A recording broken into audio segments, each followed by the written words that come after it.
ఈనాడు ప్రజాలోకమంతా కూడా మరణం అంటే భయపడతారు.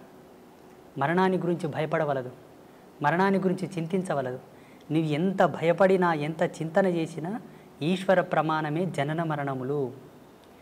ఎలా మరణిస్తున్నావన్న దశని గురించే మనం ప్రాకులాడాలి. అన్ని ధర్మాలకు కట్టుబడి, అన్ని ఆచార ధర్మాలకు నువ్వు కట్టుదిట్టమై ఉండి నడిస్తే తప్పకుండా సహజమైన మరణం, శాంతి మరణం, ఇచ్ఛామరణమే సంభవిస్తుంది. జీవుడు కాళ్ళు చేతులు గట్టి ఉండగా తనదైన విద్వత్తును, విజ్ఞానాన్ని కోల్పోయి ధర్మాన్ని విస్మరించి నడిచిన నాడు అకాల మృత్యువులే సంభవిస్తాయి. మరణం శాంతంగా, హాయిగా, ఆస్వాదించడానికి అలవు కానంత అద్భుతంగా ఉంటుంది. మేము ఆస్వాదించాము దాన్ని. జీవుడు మరణించిన తర్వాత ఏమవుతాడంటే, జీవించి ఉండగా తాను చేసినటువంటి ధర్మాన్ని అనుసరించి ధర్మమా అధర్మమా, ఆయన జీవన ప్రయాణం అంతయు కూడా భగవత్ సంకల్పానికి దగ్గరగా ఉన్నదా, దూరంగా ఉన్నదా, ఈ యొక్క బేరీజును పట్టుకొని ఆయన మరణించిన తర్వాత యాతనా శరీరంతో ఉండాలా, లేకపోతే సుఖశాంతులతో ఉండే శరీరంతో ఉండాలని డిసైడ్ అవుతుంది. భగవంతుని నమ్ముకొని, భగవంతుని యొక్క సేవ చేసుకొని, భగవత్ తత్పరతతో జీవించిన వాళ్ళు ఎవరు కూడా యాతన అనుభవించలేదు. భావి తరాలలో అనుభవించబోరు, ఇక ముందు ఎవరు కూడా అనుభవించలేదు. ఎవరైతే భగవంతుని దూషిస్తున్నారో, హరిభక్తులను, శివభక్తులను, దైవీ తత్పర సంపన్నులను దూషిస్తున్నారో వారికి తప్పకుండా మరణానంతరం బహు దుర్లభమైనటువంటి యాతన ఉంటుంది. ఈరోజు ఏదో కొంచెం చదువుకోగానే, అంత తెలివి రాగానే దేవుడు లేడు, ఇవన్నీ మూఢనమ్మకాలు, చాదస్వం, వీటిని నమ్మకూడదు, వీటి వల్ల టైంపాస్ అంటున్నారు చూసారా, వారందరికీ కూడా మరణం తర్వాత అది వర్ణించశక్యం కానటువంటి సందర్భం అన్నమాట. మనిషి శరీరం భౌతికంగా మనం చూస్తున్నాం కదా, అందులో మళ్ళీ ఒక సూక్ష్మ శరీరం ఉంటుంది, ఒక కారణ శరీరం ఉంటుంది, ఒక మహాకారణ శరీరం ఉంటుంది అని చెప్తారు కదా. ఆ నాలుగింటిని విడివిడిగా చూడడానికి సాధ్యపడుతుందా స్వామి? అది యోగ సంధాన కర్తృత్వంతోనే సాధ్యమవుతుంది. ఆధ్యాత్మికమైనటువంటి పూజలు, వ్రతాలు, నోములు, జపతపాదులన్నీ కొన్ని ప్రామాణికమైనటువంటి సూత్రావళిపైన నడుస్తాయి. జీవుడికి కొన్ని అనుభవాలు తెచ్చిపెడతాయి. మీరు అనుకున్నటువంటి అనుభవాన్ని తార్కికంగా, సాదృశ్యంగా చూడాలనుకుంటే యోగ మూలాలను అవలంబించాల్సి ఉంటుంది. ఇప్పుడు హిమాలయస్లో చాలామంది యోగులు ఉన్నారు. వాళ్ళు మీరు చెప్పినటువంటి ఈ అవస్థలు ఏవైతే ఉన్నాయో ప్రతిరోజు లైవ్లో చూస్తారు. వాళ్ళు సూక్ష్మ, భౌతిక, ఆది భౌతిక, ఆది దైవిక, ఈ నాలుగు అవస్థలను వాళ్ళు సశరీరంగా లైవ్లో ఎప్పటికప్పుడు వాళ్ళు సవరించుకొని చూస్తూ ఉంటారు. వాటికి యోగ మూలాలు అవసరం, కొంత కఠినాత్మకమైనటువంటి తపశ్చర్య కూడా అవసరం వాటి కోసం. ఆ రుచి, అనుభవం, ఆ ప్రేరణ ఉన్నవాళ్ళు చూశారు. తమరు చూస్తుంటారు కదా స్వామి. భగవతి ఇచ్చామ్మా, నాకు ఆశీర్వచనం ఇవ్వండి స్వామి. తప్పకుండా. ఒక రకమైన అనుభూతి కలుగుతోంది, కానీ ప్రామాణికంగా నేను దాని గురించి ఇతరులకు చెప్పలేను. నాకు స్వానుభవైక వేద్యంగా ఉంది. అదేంటో అర్థం కాని తనంలో నేను అనుభవిస్తున్నాను స్వామి. అంటే ఒక బస్సు వెళ్తుంటే ఏ ఊరికి వెళ్తుందో తెలియకుండా ఎక్కి కూర్చుంటే ఆ ఊరు చేరుంటారు వాళ్ళు, కానీ అదేం ఊరు, ఎట్లా వెళ్ళాలి, మధ్యలో వచ్చే దారులేంటి, ఇవేం తెలియదు స్వామి. మీరు నాకేమైనా గైడెన్స్ ఇవ్వగలిగితే ధన్యురాలిని స్వామి. తప్పకుండా. ఇప్పుడు మీరుండేటటువంటి అవస్థ ఏదైతే ఉన్నదో, ఈ వయసుతో, ఈ స్థితితో, ఇది చిట్ట చివరి యొక్క దశకం మీది ఉన్నది స్వామి. ఇప్పుడు ఉండేటటువంటి ఈ దశకంలో మీరు పొందవలసిన జ్ఞానమే, పొందవలసినటువంటి అనుభూతే. జీవుడు చివరి దశకంలో, చివరి తరుణం లోపల ఈ అనుభవాన్ని గనక పొందితే ఆయనకు ఉత్తరోత్తరమైనటువంటి ధర్మాల్లో భగవంతుడు సహాయంగా ఉంటాడు అన్నది కొన్ని శాస్త్రాల్లో చదివాం మేము. మీరు అడుగుతున్నది చాలా సమంజసమైనదే. తప్పకుండా మీకు అది ప్రబోధం నేను చేస్తాను. నేను బెజవాడ కనకదుర్గమ్మ రాత్రిపూట రిక్షాలో కూర్చుని నగరమంతా చూస్తుంది. ఆ రిక్షా వాడు తీసుకెళ్ళాడు. ఒకరి అనుభవాన్ని నేను వీడియో చూశాను స్వామి. అది ఎంత మాత్రం సత్యం అంటారు? అది వాస్తవమే. చాలామంది మన కంచి పరమాచార్య మహాస్వామి వారు కూడా అమ్మవారి గురించి ఎన్నో ప్రత్యక్షమైన సాక్ష్యాలు చెప్పారు. అలాగే చాలామంది జగద్గురువులు కూడా అమ్మవారి యొక్క లీలలు, అమ్మవారు ఒక భక్తుడి యొక్క కోరిక మేరకు రిక్షాలో కూర్చొని నగరమంతా తిరిగేసి మరి ఆ భక్తుడికి మోక్షం ఇచ్చింది, ఆయనను అనుగ్రహించింది అన్నమాట సత్యమే.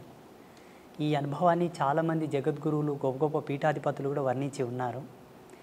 చాలామంది మహాత్ములు కూడా వారి సంభాషణలో వీటి ప్రస్తావన చెప్పారు. భక్తుల యొక్క ఉద్ధరణ కొరకు 10 మందికి సాక్ష్యం కావాలి కదమ్మా. ఇప్పుడు ఏదైనా ఒక ప్రత్యక్ష సాక్ష్యం ఉంటేనే నమ్మేటటువంటి జనాలు తయారైనరు. ఇప్పుడు ఈ మధ్యలో కూడా చాలామందికి స్వామీజీలు కూడా అమ్మవారితో చేసిన అనుభవాలు చెబుతూ ఉన్నారు. వారు అక్కడ వెళ్ళినప్పుడు అమ్మవారు వారికి ఇచ్చేటటువంటి దర్శనం, వారితో చెప్పేటటువంటి మాట తీరు అంతయు కూడా సామాన్య ప్రజలకు వర్ణిస్తూ ఉన్నారు, చెబుతూ ఉన్నారు. అది జరిగిన మాట వాస్తవమే, అది జరిగింది. కొన్ని సంవత్సరాల క్రితం నేను ఒక చిన్న వీడియో చూశాను స్వామి. మీరు చిలుకూరు బాలాజీ టెంపుల్కి వెళ్ళడం, అక్కడ రంగరాజన్ స్వామివారు మిమ్మల్ని భుజం మీద ఎక్కించుకుని గుళ్ళోకి వెళ్ళడం నేను చూశాను. అందులో ఏదైనా పరమార్థం ఉందంటారా స్వామి? సమాజంలో చాలామంది ఇప్పుడు అస్పృశ్యత గురించి చాలా కాంట్రవర్సీ చేస్తూ ఉన్నారు. బ్రాహ్మణులు ఈ సబ్బండ వర్ణాల వాళ్ళని, దళితులను పట్టి పీడించారు, సనాతన ధర్మానికి దూరం చేశారు, ఈ ధర్మం పట్ల వాళ్ళకి ఏ హక్కు లేకుండా వాళ్ళని వెలివేశారు అని చాలామంది కాంట్రవర్సీ చేస్తున్నారు. శ్రీమాన్ రంగరాజన్ వారు అది ఒక సవాల్గా తీసుకున్నారు. పెద్ద డిబేట్ జరిగింది వారిపైన, అంటే బ్రాహ్మణ పెద్దల పైన పెద్ద డిబేట్ జరిగింది. అట్లేం లేదండి, మా బ్రాహ్మణ సమాజంలో కూడా ఈ ఎవరైతే నిమ్న వర్గాల వాళ్ళు ఉన్నారో వాళ్ళని హక్కున చేర్చుకున్న మహనీయులు చాలామంది ఉన్నారు. 2700 సంవత్సరాల క్రితం శ్రీరంగ క్షేత్రంలో జరిగినటువంటి ఒక అద్భుతమైన ఘట్టాన్ని వారు వివరించారు. అక్కడ ఉండేటటువంటి కొంతమంది పెద్దలు ఎప్పుడో జరిగింది చెబుతావేంటయ్యా, ఇప్పుడేమైనా చేసేవాళ్ళు ఉన్నారా, ఇప్పుడేమైనా చేరదీసేవాళ్ళు ఉన్నారని ప్రశ్నించారు. అయ్యో ఎందుకు, నేనున్నాను కదా, నేను చేస్తానని వారు ముందుకొచ్చారు. అక్కడ 2700 సంవత్సరాల క్రితము జరిగినటువంటి అద్భుతమైన ఘట్టాన్ని పునరావిష్కృతం చేస్తూ శ్రీమాన్ రంగరాజన్ గారు జియాగూడ రంగనాథ స్వామి దేవాలయం లోపల వారు చాలా వరకు శోధించారట. ఆ రోజు లోకసారంగముని తిరుప్పాణ ఆల్వార్ అని ఒక ఆల్వారుని భుజాల మీద ఎత్తుకున్నాడు.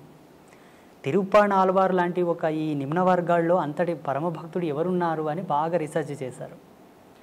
ఎవరో ఒక భక్తుడు నా గురించి వారికి చెప్పారు, అయా ఒక ఆయన ఉన్నాడు, ఫలానా విజవార గ్రామంలో, వయసు చిన్నదే, తన వరకు తను ఒక చిన్న కుటీరం ఏర్పాటు చేసుకొని రోజు తపస్సు పూజలు చేస్తూ ఉంటాడు, మీరేమన్నా వారిని సంప్రదించండి అంటే వారు నాకు ఫోన్ చేశారు.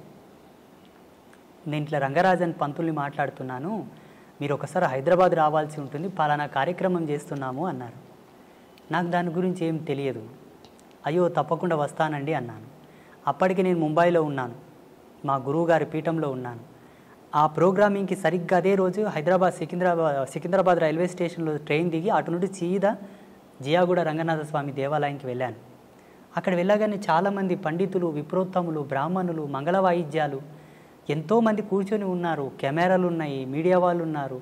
నేను షాక్ అయ్యాను. అక్కడ ఆ సమయంలో వారు చేసినటువంటి ఘట్టమే మునివాహన సేవ. వాస్తవంగా వారు ఒక ఆదేశాన్ని, భగవత్ ఆదేశాన్ని, చిలుకూరి బాలాజీ స్వామి వారి యొక్క ఆదేశాన్ని స్వీకరించే ఈ ఘట్టము చేశారని నేను భావిస్తాను. మొత్తం సమాజానికి ఒక అద్భుతమైన మెసేజ్ అది. ఏంటి, మనసు పరిమళించి స్వీకరించగలిగితే ధర్మాన్ని ఎవరైనానూ స్వీకరించవచ్చు. అలా స్వీకరించలేని పక్షాన భగవంతుడు ఏం చేయదు, ధర్మం కూడా ఏం చేయదు కదా. ఆ కోణంలో అందరికి ఒక మంచి మెసేజ్ పోవాలని చెప్పి వారు ఆ కార్యక్రమం చేశారు. స్వామి, అయితే స్వామి, ఒక స్వాముల వారు ఆయన సాధనా సంపత్తి ద్వారా జ్ఞాన మార్గంలో ప్రవేశించి ఆయనకు ఆత్మజ్ఞానం కలిగిన తర్వాత ఆయనకు కులతత్వం ఏముంటుంది స్వామి? ఆయన బ్రహ్మర్షితో సమానం కదా స్వామి? ఉండదు. అంటే ఇక్కడ పరమహంస పరివ్రాజక తత్వం పొందినటువంటి మహనీయులకు ఏ విధమైన భేదము, భావన, చింతన, తన మన ఏవి ఉండవు. ఆ బోటి జ్ఞానులు సమాజంలో అందరూ ఉండి ఉంటే ఇంతటి ప్రశ్న, ఇంతటి సమాధానం మనకు అవసరం ఉండేది కాదు. సమాజంలో విభిన్నమైన భావాలు, విభిన్నమైన జీవన విధానాలు, విభిన్నమైనటువంటి ఆలోచన స్థితులతో ఉండేటటువంటి సమాజం ఇప్పుడున్న సమాజం. అందరికీ సమాధానం చెప్పగలిగేటటువంటి క్రియ ఒకటి జరగాలి. అందుకు పరమాత్మనే ఎందుకు ఆహుతి కాకూడదు? ఆ పరమాత్మ యొక్క భక్తుడే ఎందుకు సమిధ కాకూడదు? ఆ సమాధానము జ్వాలల్లో కాలడానికి, ఆ సమాధానపు చర్యకు ఆహుతైనటువంటి జ్వాలగా, ఆ సమిధగానే రంగరాజన్ గారు నేనిద్దరం మారడం జరిగింది. ఇక్కడ ఉండేటటువంటి స్వామీజీకి ఆ భేదము లేదు, అక్కడ ఉండేటటువంటి స్వామికి ఏ భేదము లేదు. కానీ సమాజంలో ఎవరికి కూడా సందేహం లేకుండా, ఏ ఒక్కరికి, పండితు నుంచి పామరుని వరకు అందరికీ సమానమైనటువంటి ఒక సమాధాన ప్రేరేపకమే ఆ మునివాహన సేవ. నాలో వాళ్ళు కులము చూడలేదు, నాలో వాళ్ళు వర్గభేదము చూడలేదు. సమాజంలో ఎక్కడి నుంచి అని తీసుకున్నావు అన్న ప్రశ్న వస్తుంది. ఆనాడు తిరుప్పాణాళ్వారు పుట్టినటువంటి కమ్యూనిటీ ఏమిటి? ఈనాడు నువ్వు పునరావృతం చేస్తున్నటువంటి కమ్యూనిటీ వాళ్ళు ఎవరు? ఆయన భాగవతుడా, భక్తుడా, భగవంతుడా, స్వామీజీయా, సన్యాసియా పక్కన పెడితే వర్గీకరణ ప్రకారంగా దృశ్యంతో చూసేవాళ్ళు ఉన్నారు ఇప్పుడు సామాన్యులు. వారి కోరకై నన్ను ఎంచుకొని నన్ను వారు ఆ కార్యక్రమంలో స్వామివారే ముందుకు తెచ్చారు. మీరన్న భావనతో ఎక్కడ కూడా భేదం అక్కడ లేదు, నాలో లేదు, వారిలో లేదు. జనాల కోసం, జనబాహుళ్యంలో అది ఒక మంచి నిర్దేశకం కావాలి కాబట్టి వారు తీసుకోవడం జరిగింది. అంటే ఆదిశంకరాచార్యుల వారు మహాజ్ఞాన సంపన్నులైనా కూడా ఈ చిన్న భేదభావం ఆరిలో ఇంకా ఉందని సాక్షాత్తు ఆదిశంకరాచార్యుల వారే ఒక చండాలుడి వేషంలో వచ్చి అడ్డొస్తే తొలగమన్నారని. దేన్ని తొలగమంటావు? శరీరాన్ని తొలగమంటావా? ఆత్మను తొలగమంటావా? శరీరం నశ్వరం, ఆత్మ అనశ్వరం కదా, మరి దేన్ని తొలగమంటావు అని పవిత్రమైన ఆత్మన దాన్ని భరిస్తున్న శరీరాన్న అని అడిగాడని చెప్తారు కదా స్వామి, అది సత్యమేనా? సత్యమే. ఇలా శంకరాచార్యుల వారి జీవితంలో ఎన్నో ఎన్నో సాక్ష్యాలు ఉన్నాయి. మనకు సినిమాల మాధ్యమంగా గ్రాంధికంగా ఈ ఒక ఉదాహరణ ప్రాచుర్యంలో ఉన్నది. ఇలా వారి అనుభవంలో చాలా ఉదాహరణలు ఉన్నాయి శంకరాచార్యుల వారి జీవితంలో. అది ఒకటే కాక అటు ముందు కూడా కొన్ని సంఘటనలు వాళ్ళు ఎదుర్కోవడం జరిగింది. ఇప్పటికీ ఎందరో మహనీయులు ఇటువంటి సన్నివేశాలు చూసి ఉన్నారు. రామానుజుల వారి జీవితంలో కూడా ఒక ఘట్టం జరిగింది. రామానుజుల వారి జీవితంలో, మధ్వాచార్యుల వారి జీవితంలో మహనీయులకందరికీ కూడా ఎక్కడో ఒక్క మూలన జ్ఞానపు అంకురము వెలిగించడానికి, పరమాత్మనే తట్టి లేపడానికి కొన్ని సంఘటనలు జరిపించాడు. ఆ చిద్విలాస స్వరూపుని యొక్క లీలలవి, ఆ పరాత్పరుని యొక్క లీలలవి. ఆయననే సామాన్యుడిలా వచ్చి, చండాలుడిలా వచ్చి, నిషిద్ధ కులములో పుట్టినటువంటి ఒక భక్తుడిలా వచ్చి భాగవతులకు, త్రిమతాచార్యులకు కొంతలో కొంత జ్ఞానోపదేశం చేశాడు. అక్కడ జరిగినటువంటి సంభాషణ మూలంగా స్వామివారు, శ్రీ వెంకటేశ్వర స్వామివారు ఆ తిరుమల కొండలపైన ఎందరితోనో ఎన్నెన్నో ఆటలు ఆడాడు, క్రీడలు ఆడారు. చాలామంది భాగవతులతో, పుణ్యాత్ములతో ఆయన క్రీడించాడు, సంభాషించాడు. అందులో సెన్సులు ఉన్నారు, దళితులు ఉన్నారు, కొండల్లో జీవించే వాళ్ళు ఉన్నారు, చాలామంది ఉన్నారు. కొన్ని కథలు ప్రాచుర్యంలోకి వచ్చాయి. ఇప్పుడు వేంగమాంబ కానీ, అక్కడ ఉండేటటువంటి ఒక భక్తుడు కానీ, హాతీరాం బాబాజీ కానీ, ఇటువంటి వాళ్ళ గాథలు కొన్ని ప్రాచుర్యంలోకి వచ్చాయి. మరుగున పడిపోయిన చరిత్రలు చాలా ఉన్నాయమ్మా. స్వామి ఎందరెందరితోనో సంభాషించినటువంటి కథలు చాలా ఉన్నాయి. మాబోటి వాళ్ళు వాటిని తెలుసుకొని పసిగట్టి కొందరికి మాత్రం వాటి చెబుతూ, చూడన్న మీరు దేనికి తక్కువ కాదు, శ్రీ వెంకటేశ్వర స్వామి వారే మీ వాళ్ళతో మాట్లాడారయ్యా, మీరు స్వామివారికి పాత్రులే, మీరు స్వామివారిని చేరండి, సేవించండి, వేడుకోండి అని చెప్పేసి చాలామందిని నేను ప్రేరేపితం చేశాను. ఈ ముగురమ్మల మూలపుటమ్మ అంటారు కదా స్వామి, ఆ ముగురమ్మలు ముక్కోటి దేవతలు ఒక్కటైనారు, చక్కని పాపను ఇక్కడ ఉంచారు అన్నారు. ఈ అమ్మలంతా కలిసి అక్కడున్నారు అని ఒక భక్తుడి భావన. మీరు వెంకటేశ్వర స్వామిలో అమ్మను దర్శించుంటారు కదా స్వామి, అమ్మలో కూడా వెంకటేశ్వర స్వామి కనపడుతూ ఉండాలి కదా. ఈ అభేదత్వం ఉన్నప్పుడు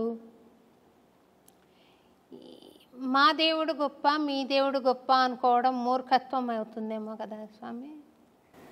భగవంతుణ్ణి ఎప్పుడైతే భేదంతో చూశావో జీవుడు ఇంకా పరిపూర్ణుడు కాలేదు అని లెక్క.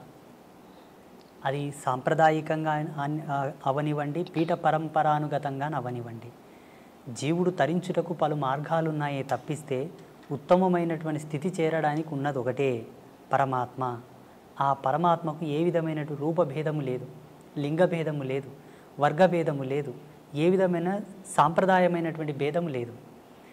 జీవుడు తనకు విజ్ఞాన విద్వత్వ ఆవిష్కరణ చెంది తాను కొన్నింటిని పరిగణలోకి తీసుకున్న తర్వాత కొన్ని కట్టుదిట్టమైన ఆచారాలను ఏర్పాటు చేసుకున్నాడు. వారి యొక్క ఆశ్రమ ధర్మాలు, పీఠ పరంపరానుగతంగా వచ్చేటటువంటి సూత్రాలను పట్టుకున్నారు. భగవంతునికి అవి ఎన్నడి కూడా చెల్లవు. నేను స్వామివారిలో అమ్మని చూస్తాను, అమ్మలో స్వామివారిని చూస్తాను, స్వామివారిలో శివతత్వం చూస్తాను, శివతత్వంలో స్వామితత్వం చూస్తాను, భక్తుడిలో భగవంతుని చూస్తాను, భగవంతునిలో భక్తిని చూస్తాను, ఉపాధి యోగ ధర్మాన్ని అనుసరించి. అట్టి జ్ఞానాన్ని పొందిన వాళ్ళు ఎవరు కూడా ఎరుక దృష్టితో చూసేవాళ్ళు ఎవరు కూడా భేదం చూపరు.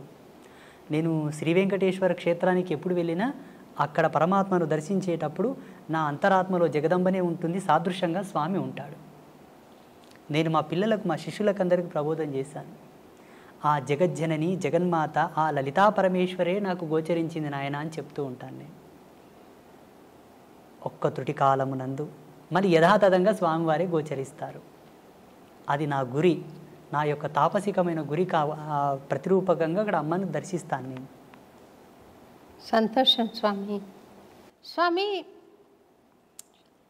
కొంతమంది మహాభక్తులయ్యి ఉండి కూడా సాధన ఎంతో జరిగినా కూడా వారు కొన్ని దశల్లో కొన్ని విపత్తులను అనుభవిస్తూ ఉంటారు. అది వాళ్ళు ఇది వద్దనుకున్నా కూడా అది పోయే స్థితి ఉండదు, ఒక పని చేయాలనుకున్నా చేసే స్థితి ఉండదు. అదేమన్నా చేతబడా స్వామి? ఇక్కడ మనము భగవంతుడు వారిని విశేషంగా అనుగ్రహించబడ్డప్పుడు ఇటువంటి తుచ్చమైనటువంటి ప్రయోగములు వాళ్ళ మీద జరగవు. ఉదాహరణకు ఈ దేశానికి ఒక హోమ్ మినిస్టర్ ఉంటాడు. దేశానికి home minister, central home minister. ఆ సెంట్రల్ హోమ్ మినిస్టర్కి పోలీసు బందోబస్తు కొదువ ఉంటుందా? మీరు చెప్పండి, ఉంటుందా? ఉండదు. ఉండదు. భగవంతుడంటే అనిర్వచనీయమైనటువంటి శక్తి, దేని కొలతలతో కొలవలేనిది. తాంత్రిక విద్యలు, క్షుద్ర విద్యలకు కొలత ఉన్నది, లిమిట్ ఉన్నది. క్షుద్ర విద్యలు ఒకరి మీద ఆపాదం కావడానికి, ప్రయోగం కావడానికి, వారి మీద ప్రభావం చూపడానికి లిమిట్ ఉన్నది. భగవత్ చైతన్యానికి లిమిట్ లేదు, కొలత లేదు, అపరిమితం, అది అనంతం, అవ్యాజ్యము. అట్టి కృపను పొందిన మన పైన అటువంటి ప్రయోగాలు జరగవు. అయితే కొంతమంది పుణ్యాత్ములు, పుణ్యచరితులు, గొప్ప గొప్ప భక్తులు కూడా కొంత సమయం వరకు కలిమాయలో పడవలసి వచ్చి కొన్ని తప్పులు చేశారు, కొన్నింటికి ప్రలోభపడ్డారు, స్త్రీ వ్యామోహితులయ్యారు, డబ్బుకు వ్యామోహితులయ్యారు, రాజకీయంగా వాళ్ళు కలిసి కొందరి చేత అవమానాలు పడ్డారు. చాలామంది గొప్ప గొప్ప పీఠాధిపతులు అనుకోండి, స్వామీజీలు అనుకోండి. వీటికి వారి యొక్క స్వయం జన్మకర్మ సంభవము. ఎవరు? ఆ స్వామీజీ యొక్క జన్మకర్మ సంభవం. యోగ తత్పర సంపన్నులో ఏముంటుందమ్మా అంటే, ఆశ్రమ ధర్మాన్ని స్వీకరించినప్పుడే తన జన్మను తాను పరిశుద్ధి గావించుకొని ఆశ్రమ ధర్మంలో అడుగుపెట్టాలి. సోకాల్డ్ స్వామీజీలు సెల్ఫ్గా క్రియేట్ చేసుకొని వచ్చే వాళ్ళందరూ కూడా అనుభవిస్తారు, తప్పదు. వాళ్ళు పాత్రను శుద్ధి చేసుకోకుండానే పక్వానికి ఉపక్రమిస్తారు. పాత్ర శుద్ధి ఎరగక ముందే పక్వం ఆరంభిస్తారు కాబట్టి తత్ఫలితం వాళ్ళు అనుభవిస్తున్నారు.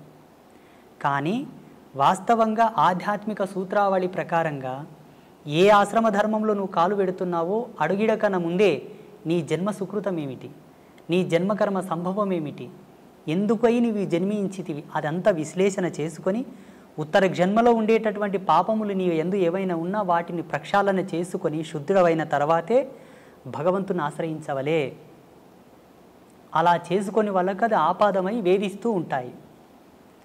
ఆ కర్మ, ఆ పాపం యొక్క ప్రేరేపకమే వాళ్ళని తప్పు చేయడానికి ప్రేరేపిస్తూ ఉంటాయి. చాలామంది గొప్ప గొప్ప వాళ్ళ జీవితాల్లో ఇది నిరూపణ అయింది. ఆ ప్రభావం వాళ్ళ మీద ఉండిపోతుంది.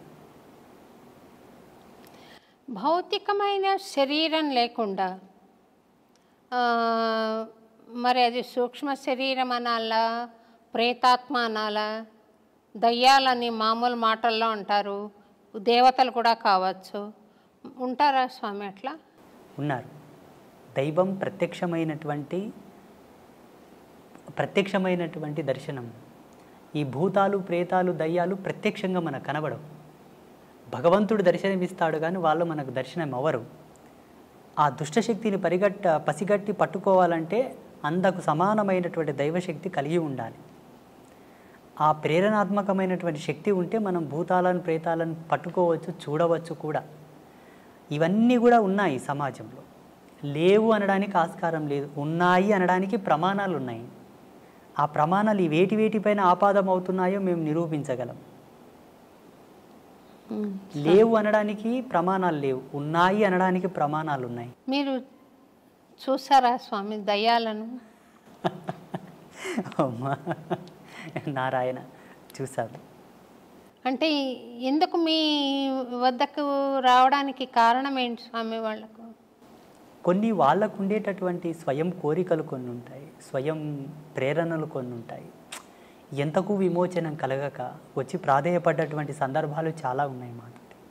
కొన్ని ఆత్మలు, మీరు పుణ్యాత్ములు అంటారు, తపస్వీకులు అంటారు, మీ యోగ మహిమతో మాకు విమోచనం కలిగించండి, మాకు శాంతిని ప్రసాదించండి, మా వారసులు మీ దర్శనార్థంపై వస్తున్నారు, వారికి మీరు చెప్పి మాకు సద్గతి కలిగేటట్టుగా చేయండి, ఎన్నాళ్ళంటూ మేము ఈ యాతన శరీరంతో ఉండగలము అని చెప్పి మాకు గోచరించిన వాళ్ళు ఉన్నారు, గోచరిస్తున్నారు కూడా ఇప్పటికీ.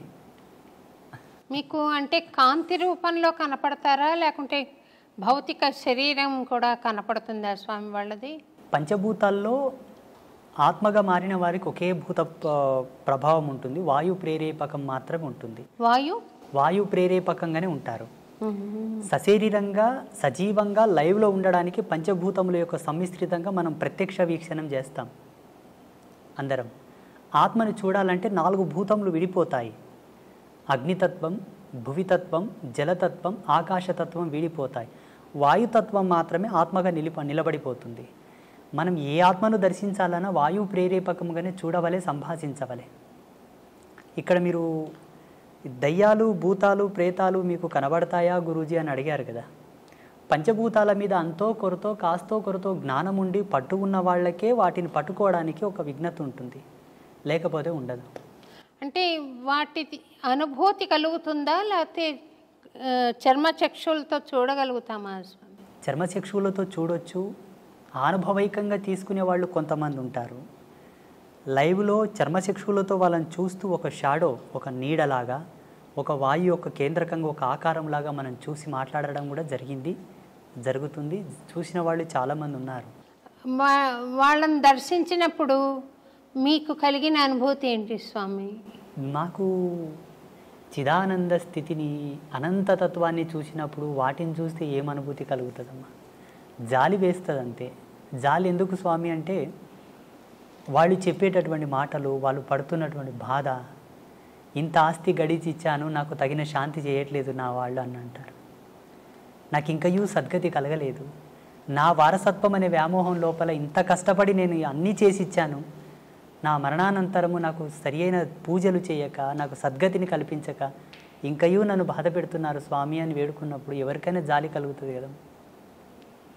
నా వారసత్వం చల్లగా ఉండాలని ఎన్నో ఆకృత్యాలు చేస్తూ, ఎన్నో తప్పులు చేసి, ఎంతో కష్టపడి అవతలి వాళ్ళ మనోభావాలు దెబ్బతీసి కూడా సంపాదించిన తర్వాత కూడా చివరికి ఆ జీవుడు వెళ్ళిపోయిన తర్వాత వీళ్ళు ఏమి సద్గతిని ప్రేరేపింపక బాధపడతాను నేను. వాళ్ళని చూసి ఏం అనుభూతి పొందను.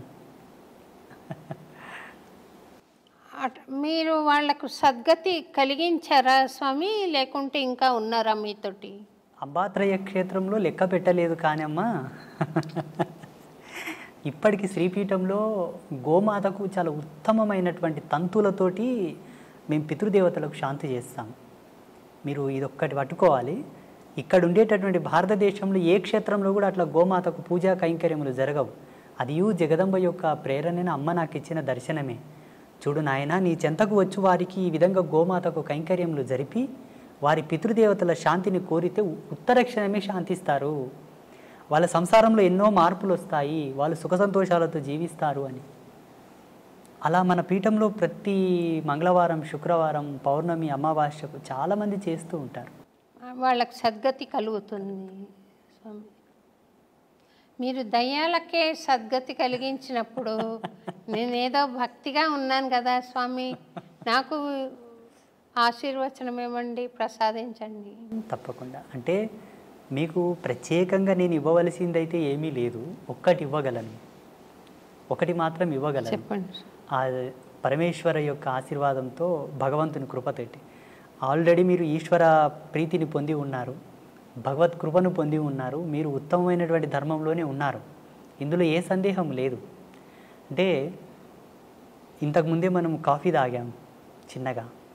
కాఫీ తాగిన తర్వాత కూడా దాని రుచిని కోరుతున్నట్టున్నది మీరు. మీరు కోరకనే కోరి ఉన్నారు.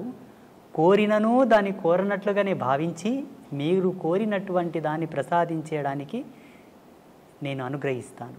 ఈ కెమెరా ముందొద్దు, అందరు పట్టుకుంటారు మళ్ళీ దాన్ని. అమ్మా స్వామి, అన్నమాచార్యుల వారు 32,000 కీర్తనలు స్వామి మీద రాసిన మహానుభావుడు స్వామి. ఆయనకు 16వ ఏట స్వామి దర్శనమైంది. అప్పుడు స్వామి ఆయనను, నీ తల్లితో పాటు నీ స్వగ్రామానికి వెళ్ళిపో, తాళ్లపాకకి, నువ్వు పెళ్లి చేసుకో అని ఆదేశం ఇచ్చాడని, రోజుకొక సంకీర్తన తక్కువ కాకుండా నా మీద పాడు నువ్వు అని చెప్పాడని చరిత్ర చెబుతుంది స్వామి. ఆ దర్శనం భౌతికంగా అన్నమాచార్యుల వారు చూసారా, లేక జ్ఞాన జ్యోతి స్వరూపమా, ఎటువంటిది స్వామి? నేను సీరియల్ ఒకటి 6 ఎపిసోడ్లు తీశాను స్వామి. సాక్షాత్తు వెంకటేశ్వర స్వామి వచ్చినట్టుగానే చూపించాలి ఇంకా ప్రేక్షకులకి. కానీ ఎటువంటి స్వరూపం అది? ఇట్లా నడుచుకుని వచ్చి ఇలాగే నిలబడ్డా, లేకుంటే కాంతి నిలబడిందా? ఈయన చూసి ఆనంద పరవశం అయ్యాడు కదా, ఏమిటి ఆ తత్వం అని అనుకుంటున్నాను స్వామి. భగవత్ అంశతో పుట్టిన వాళ్ళు, కారణజన్ములు ప్రత్యక్షంగా మనం ఎలా ఉన్నామో అలాగనే భగవంతుడు దర్శిస్తారు. అది కారణజన్ములకు మాత్రమే సాధ్యం, మిగతా ఎవరికి సాధ్యం కాదు. మిగతా వాళ్ళని మనం చూసుకున్నట్లయితే పరిగణలోకి మీరు అన్నట్టుగానే జ్ఞానరూపకంగా వాళ్ళని చూడవచ్చు, భావరూపకంగా తన్మయత్వం చెంది చూడవచ్చు. ఒక ప్రకాశముగా, ఒక జ్యోతి వలె, ఒక కాంతి వలె కూడా చూసి ఆయననే పరమాత్మని వాళ్ళు